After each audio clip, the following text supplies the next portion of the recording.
Datuk Lee kembar hamba tadi. Nak semua Datuk Lee. Dia suruh hamba jawab masalah lombong hak presiden kita. Presiden PAH. Kita pula hamba. PAH lagi kita tidak pandang. Presiden PAH. Jadi Datuk Mahfuz buat pendirian, buat kenyataan, minta Presiden PAH jelas benda ni. Sebenarnya dari segi kaedah mengeta, kaedah politik, bila kita ni mengetah dan politik, dia ada kaedah-kaedah dia. Kaedah dia ni antaranya bila timbul persoalan, kita kena beri jawapan. Jangan bila timbul persoalan kita bahas orang, jangan. Kau ambil kena bahas buah tu tak apa dah lah. Jawapan. Fitnah ke tak? Itu soalan dia. Fitnah ke tidak? Kalau tidak fitnah, jawab molek. Bila jawab molek, orang yang tuduh dia tu kena minta maaf dengan dia kalau dia betul. Kalau tuduh tak betul. Kalau benda tu tidak tuduhan, benda tu semua sungguh, siapa dia nak kena minta maaf? Harta, Lombok ni harta rakyat Kelantan. Sebab tu lah Ambo duk sebut semua. Lombok ni kena tenda, Balok ni kena tenda. Ambo duk tegur. Rupa-rupanya bila Ambo tegur, ia tak jadi. Pakat Ambo kena becak hak tegur ni. Patut Islam mempertahankan orang yang menegur. Dalam sejarah Islam, hak tegur tu lah kita kena melindungi dia. Kecuali hak dia tegur tu tidak betul. Dia reka-reka. Hak tak apa lah nak ambil tindakan. Kalau hak dia tegur tu betul semerti, Presiden PAH patut bela Ambo. Timbalan Presiden PAH patut bela Ambo. Mursyidul Am PAH patut bela Ambo. Ketua Dewan Ulama PAH patut bela Ambo. Ketua Dewan Ulama PAH Kelantan patut bela Ambo. Tapi bapa tak pakat bela.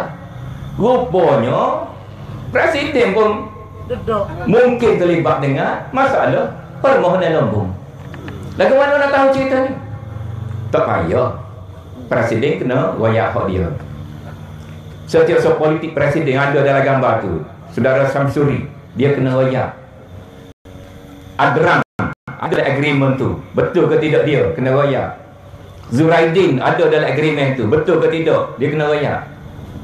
Azlan seorang dalam agreement Amba tengok. Betul ke tidak dia je tanda tangan kena wayak.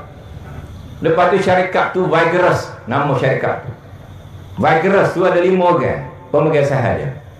5 orang ni kena kecek belakang. Betul ke tidak? Ada melawak ke tidak?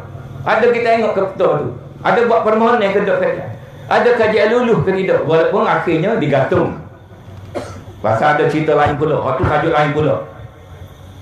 Tajuk ni tak boleh nak cerita mana ni.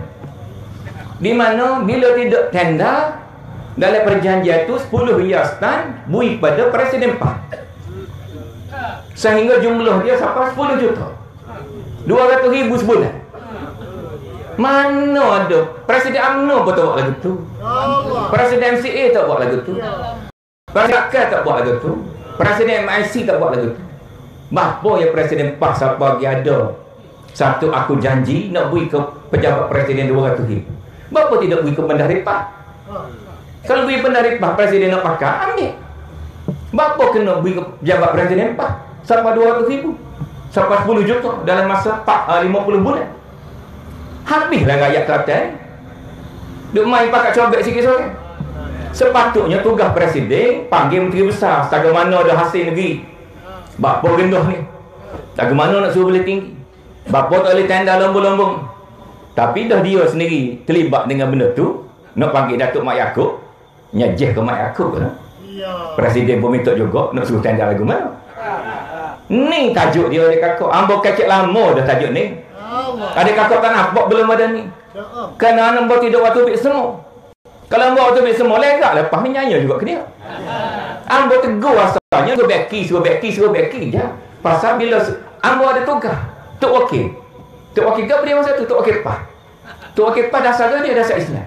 Pas tengok benda tak molek, Tok Wakil PAH supaya kata Ustaz Yusof tadi tak boleh tegur kerana takut hilang jawatan.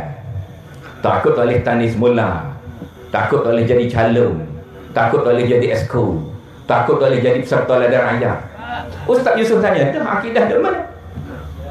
Kita ketua Dewan Ulama suku, tapi akidah kita tak mesti bila kita ketua Dewan Ulama kita punya cara kuat. Tak mesti.